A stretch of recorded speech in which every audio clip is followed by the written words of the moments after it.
یہ امام موسیٰ کاظم علیہ السلام اور مولا جواد علیہ السلام کا حرم ہے، اور آپ کو جو گنبد نظر آ رہے ہیں وہ دو امام کے مرکز کے ہیں۔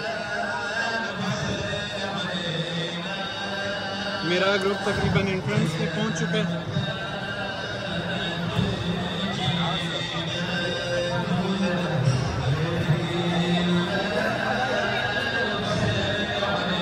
یہاں پہ جو ہے تعزیے وہ اس طرح کے نکالے جاتے ہیں، اپنی باری کا انتظار کرنا پڑتا ہے، بڑے تیز سے لوگ جا کر میں اپنے ساتھ جاؤں گا اور واپسی میں مجھے ایسی ونڈو سے وہ لینا ہوگا۔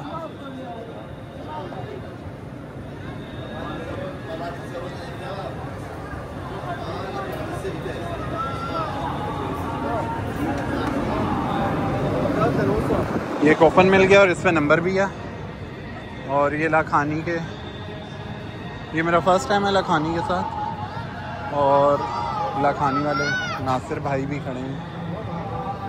ناصر بھائی کدھر جانا ہے یہاں سے؟ کہاں پہ؟ اچھا۔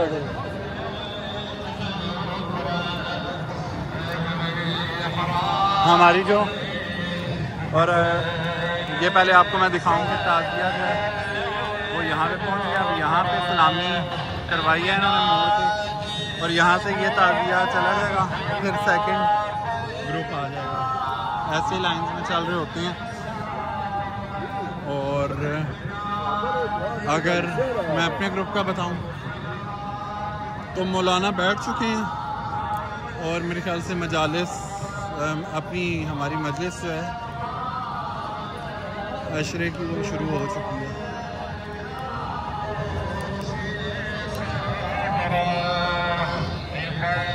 اور وہ سامنے جو ہے مولا جواد اور مولا امام موسیٰ کاظم علیہ السلام کا روزہ ہے۔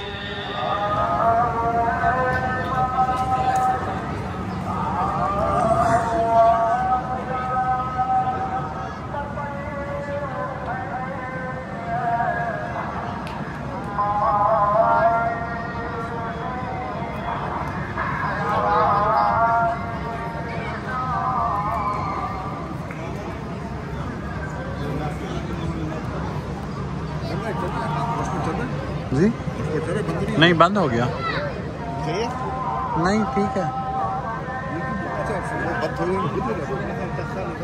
شاید تھوڑی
الشهر لوي بطيب بابه تعايل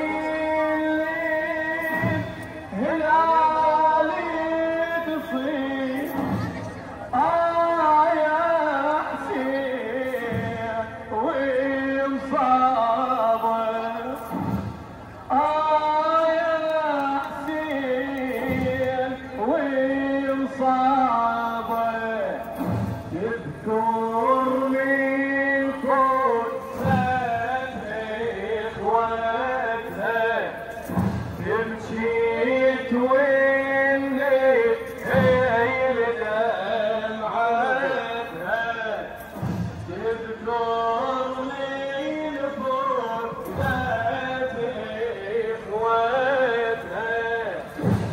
مشيت والنيل غير دمعتها وانت تصور ذاك المنحار وانت تصور ذاك المنحار لا لك يا عاشوري ودينعه مجلس اٹینڈ کرنے کے بعد، حرم میں ٹائم سپینڈ کرنے کے بعد، رات گزارنے کے بعد میں لیٹ نائٹ دوبارہ سے اسی سبیل پہ آیا ہوں عراقی قہوہ پینے کے لیے، اور میں ویڈیو بناتے ہوئے بھی اس قہوے کو اتنا مس کر رہا ہوں کہ کاش یہ قہوہ میں ساتھ لے آتا۔ یہ ہماری آخری رات تھی کیونکہ ایک رات پہلے ہم آئے تھے، اور آج کا پورا دن گزار کے کل ہم نجف اشرف کے لیے روانہ ہوں گے۔ عراقی لوگ پاکستانیوں سے بہت محبت کرتے ہیں۔ ہر معصوم کے شہر سے نکلتے ہوئے وہاں سے ودا لینی پڑتی ہے، اور وداعی زیارت ہوتی ہے جس میں ہر مومن عہد کرتا ہے کہ مولا میں جب تک زندہ رہوں گا اسی کوشش اور نیت کے ساتھ زندگی گزاروں گا کہ میں آپ کے حضور دوبارہ پیش ہو سکوں، لیکن کیا بھروسہ زندگی کی سانسوں کی ڈوری کب ٹوٹ جائے۔ زہاردہ معصومین علیہ السلام اپنے ہر شیعہ کو، اپنے ہر عاشق کو بار بار اپنے در پہ آنے کی توفیق عطا کریں۔ Thanks for watching.